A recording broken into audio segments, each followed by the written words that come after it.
Hey everyone, Ariel Adams with aBlogtoWatch at Baselworld 2019. I am joined by Zach. Hello. Cheers, everybody. We've had 2 days Indeed. of seeing watches. We still have 4 more days left of the show. This is the shortened version of the show. We have 4 more days left. I can't imagine having more than 4 days left at this point. I remember first coming to Basel, and I think it was like 9 days, and it'd be like a business week of meetings. And then I would come back to my room exhausted and then realize I have like 4 or 5 more days left after I'd been doing it for 4 or 5 days. It's astonishing. Well, it is a shorter trade show this year, of course. It is a show in transition, as some have said. Swatch Group, of course, is no longer here, but there are new organizers for the show. And I believe that both of those things have manifested themselves in pretty interesting ways. And I would love to know if what's manifested itself at the show, has that lined up with your expectations coming into this year? Well, a little bit of context. So as you said, we came in to Baselworld 2019 knowing a few things.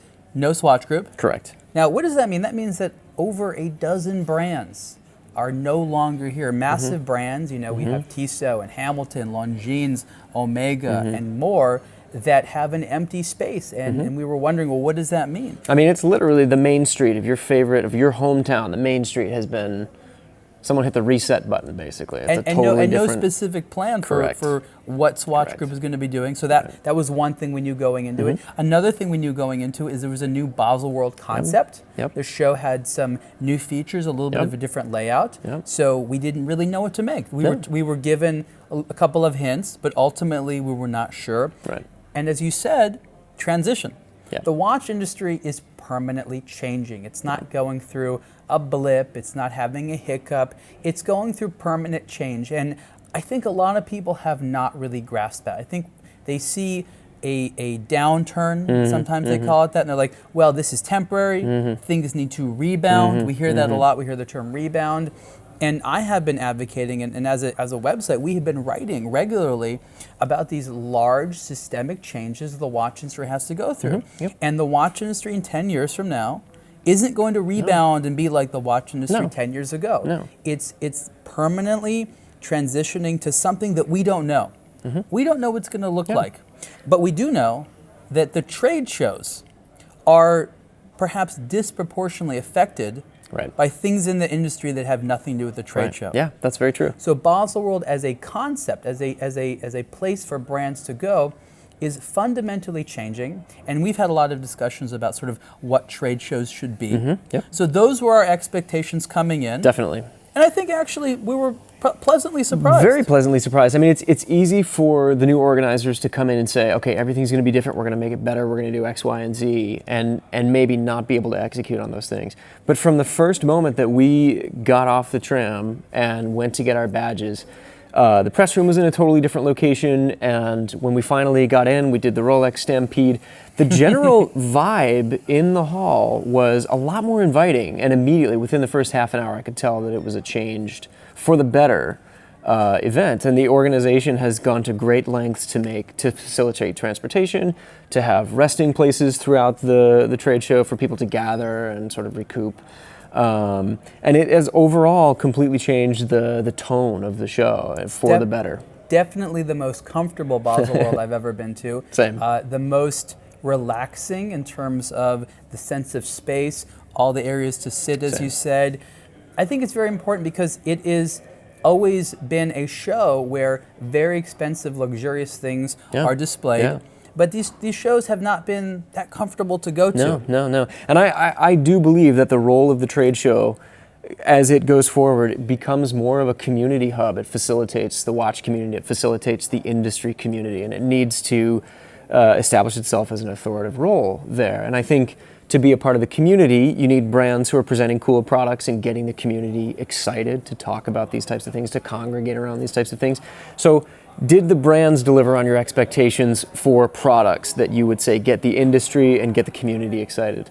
That's a really good question. And I think one of the things that a lot of people feel is that the brands have to come out with products to satisfy them. Yes. They are selfish, and understandably so. They want to see things that they want to buy, but it can be very difficult to determine what the strategy is when a brand is coming out with something. So I think Rolex is a really good example. You said the Rolex Stampede, and that's true. People literally run straight in to Rolex. Rolex is a relatively large booth, and there's a lot of windows, and it's a mix of new and old product. And there's a little teeny little placard that says new. I mean, if you were 3 feet away, you couldn't see that says new. You're like, oh, okay, there's one. There's one. Well, and if you've been following the Rolex evolutionary chain, you'd be hard pressed. Oh, it says new, but it looks the same as last year. Is it white gold? Is it steel? I don't know. Did they forget to put a new thing there? I don't remember that exactly model. Right. Yeah. So we there's this high anticipation for Rolex, especially because the last couple of years, especially the last 2 years, Rolex watches have been very hot. If you wanted a steel Rolex sports watch, good luck. Yeah. Yeah. And so people ask themselves, I wonder if Rolex is finally going to come out with, a watch that's going to be available. Yeah. And this year, Rolex released some very commercially viable products. But if you are a watch collector and enthusiast, you may be asking yourself, where's the new stuff? Where's the new case? Where's the new movement? Where's the new materials? And when there's a deficit of that, people are disappointed, but because they've come to expect, trade show means new stuff. Right. And the watch industry has been complaining actually to me over the last several years. I remember saying, why do we have to release new stuff every single year?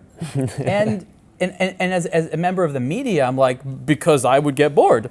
But ultimately, they're not there to satisfy us. They're there to satisfy commercial realities that allow them to make those new products. Because the stuff that gets us excited as collectors tends to be some of the lowest volume selling pieces. And that will always be the case. And I think there is a fine balance between what the community wants, and generally the community gets excited about things that will be available that they can buy, stainless steel sports watches, for example.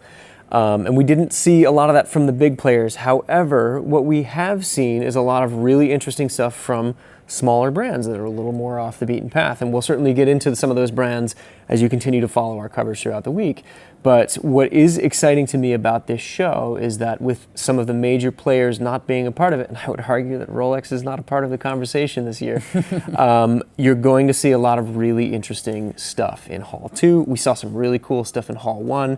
Casio, I feel like, they were just dunking on us all day. They didn't have the GW5000 like they did last year, but they had a lot of really cool lower key stuff. The team had a really great time in the Bell & Ross booth. Again, like a lot of really interesting stuff that iterates on their sort of classic design language. Those guys are not afraid to tweak the knobs a little bit. And in an age of social media, where everything is on social media and the instant gratification of, I want new, I gotta have new, what's new, not every brand plays to that tune. I think there's a balance. It's sort of a tug of war, and there are some brands that are better at playing that game than others, and we're seeing that. Well, speaking of playing to the tune, I think that's what's important to discuss is the strategy that brands have when they come out with new products. And for many, many years, the watch industry was, I think, very successful because they were creating demand. They would come out with products that you didn't know you wanted, and once you learned about them, you had to have it. That's right. But that's not really happening right now. What the watch industry is doing is something that I think is potentially wise in the short term, but has some long-term problems, and that is going to the market and literally saying, what do you want to buy? And so they're making products that are in demand, but what they sometimes forget is the consumer is not their creative director. Right.